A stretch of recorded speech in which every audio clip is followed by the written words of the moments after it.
Puji nama Tuhan, kembali kita bertemu kembali dalam sarapan rohani, sarapan yang menyehatkan buat kita semua. Puji nama Tuhan. Merdeka, merdeka, merdeka. Ya, saya katakan merdeka, merdeka. Karena kita tahu kita mulai merayakan hari kematian Tuhan Yesus, bahkan kebangkitan, kuasa kebangkitan dari Tuhan Yesus yang sudah memerdekakan kita dari segala maut, kemerdekaan dari kuasa kegelapan, bahkan kuasa daripada kematian. Puji nama Tuhan, kita bersyukur, kita harus bangga memiliki Tuhan Allah kita di dalam nama Tuhan Yesus, Allah yang begitu luar biasa, bahkan Allah yang patut kita hormati dalam setiap kehidupan kita. Puji nama Tuhan, kita mau bicara tentang kuasa akan kebangkitan daripada Tuhan Yesus. Bagaimana Tuhan Yesus sungguh-sungguh sangat berkuasa atas maut. Dia sudah mengalahkan maut, sudah mengalahkan kuasa kegelapan, kuasa iblis, saudara. Terima kasih, saudara. Saya mau membahas ada satu yang pertama, bahwa kuasa daripada kebangkitan Tuhan Yesus yang pertama adalah bagaimana Tuhan Yesus telah mengalahkan maut, Tuhan Yesus telah mengalahkan kuasa kegelapan. Itu yang pertama. Dan yang kedua, bagaimana Tuhan Yesus menyatakan bagaimana Dia adalah Allah yang sesungguhnya. Dia untuk mempertegas bahwa Dia adalah Raja daripada segala raja. Karena kita ketahui bahwa tidak ada di dalam satu kolong dunia pun yang seperti Allah kita, yaitu Tuhan Yesus yang sudah mati, tetapi tidak mati, tapi Dia hidup dan bangkit untuk kita semua. Bahkan Dia bangkit dan hidup untuk selamanya, untuk menjamin kemenangan buat kita, anak-anak Tuhan yang mengasihi Dia.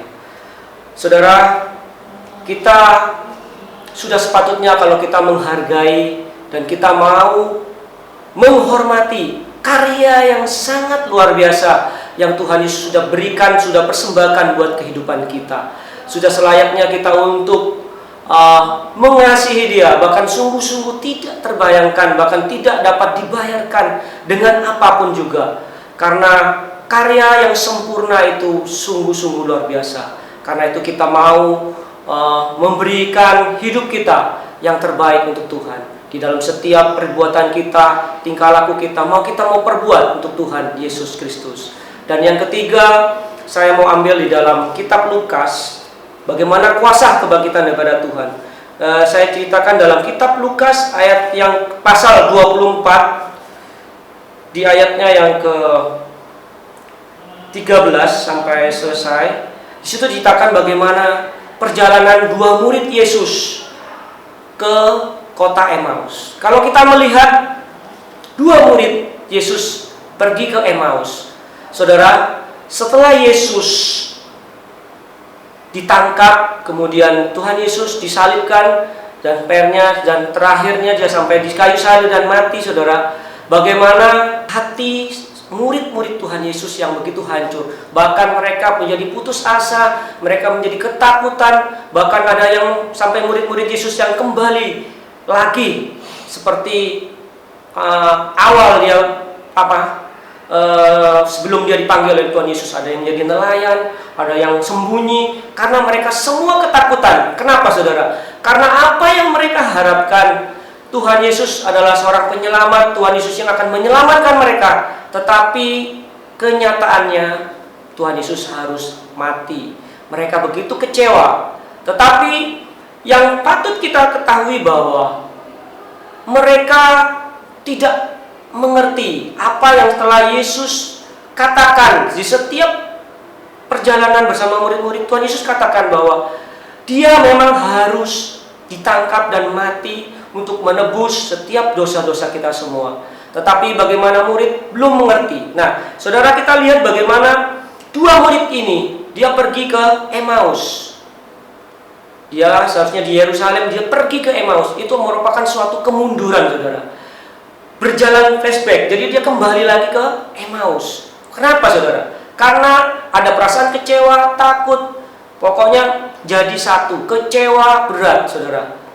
Nah, di tengah perjalanan, kedua murid tersebut, lalu ada seorang yang datang bertemu dengan mereka, berarti mereka bertiga dalam perjalanan ke Emmaus, mereka bertiga, bahkan di tengah perjalanan mereka berbincang-bincang, tetapi mereka pun tidak tahu, saudara, bagaimana yang datang waktu itu adalah Tuhan Yesus. Karena apa, saudara? Mata mereka tertutup seperti ada kabut, saudara. Mereka tidak menyadari bahwa yang datang, yang sudah hidup dan bangkit adalah Yesus, Allah mereka, Yesus guru mereka. Ketika mereka di dalam perjalanan, mereka berjalan, berbincang-bincang, saudara. Kita lihat, saudara, ya, dalam Lukas 24 ayat 13 yang sekarang di ayatnya yang ini. Bagaimana perkataan murid Yesus, ya, dikatakan bahwa dia adalah seorang nabi yang berkuasa dalam pekerjaan dan perkataan di hadapan Allah dan di depan seluruh bangsa kami. Nah, akhirnya apa, saudara? Mereka penuh dengan kecewaan. Tetapi imam-imam kepala dan pemimpin kami telah menyerahkan dia untuk dihukum mati, dan mereka telah menyalibkannya. Padahal dikatakan bahwa kami dahulu mengharapkan bahwa dialah yang datang untuk membebaskan bangsa Israel. Tetapi sementara itu telah lewat 3 hari sejak semuanya itu terjadi. Bagaimana murid-murid Yesus kecewa. Tetapi, saudara, bahwa kematian itu bukan untuk selamanya, tetapi hanya sementara. Karena Yesus yang sudah mereka kuburkan sudah hidup dan bangkit. Seperti dikatakan bahwa bukankah Mesias harus menderita semuanya itu untuk masuk ke dalam kemuliaannya. Nah, ketika mereka berjalan terus dan mendekati kampung Emmaus itu, saudara, nah, Tuhan Yesus berpura-pura akan pergi terus berlanjut, saudara. Tetapi bagaimana kedua murid ini kemudian mendesak supaya Tuhan Yesus untuk tinggal semalam dengan mereka. Padahal mereka juga belum tahu kalau itu Tuhan Yesus. Nah, ketika waktu itu malam terjadi perjamuan, mereka makan roti, dan maka pada saat ketika Yesus mengambil roti dan mengucap berkat lalu memecah-mecahkannya dan memberikan kepada kedua murid ini, maka terbukalah mata mereka bahwa tahu kalau mereka di hadapan mereka adalah Tuhan Yesus. Nah, saudara, dari kejadian ini kita boleh melihat bahwa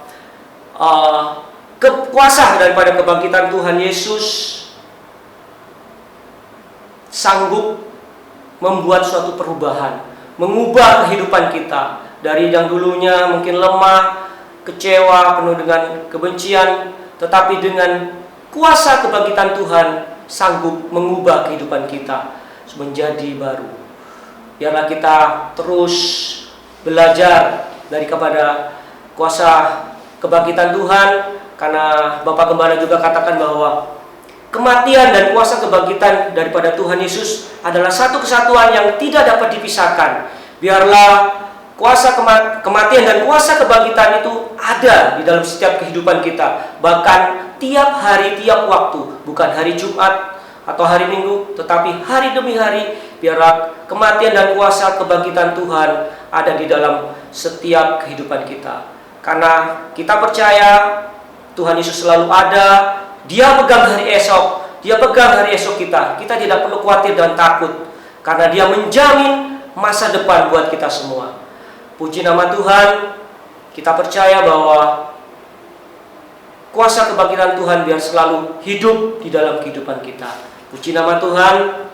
Dalam renungan pagi hari ini boleh menjadi berkat buat kita semua. Puji nama Tuhan. Haleluya. Amin.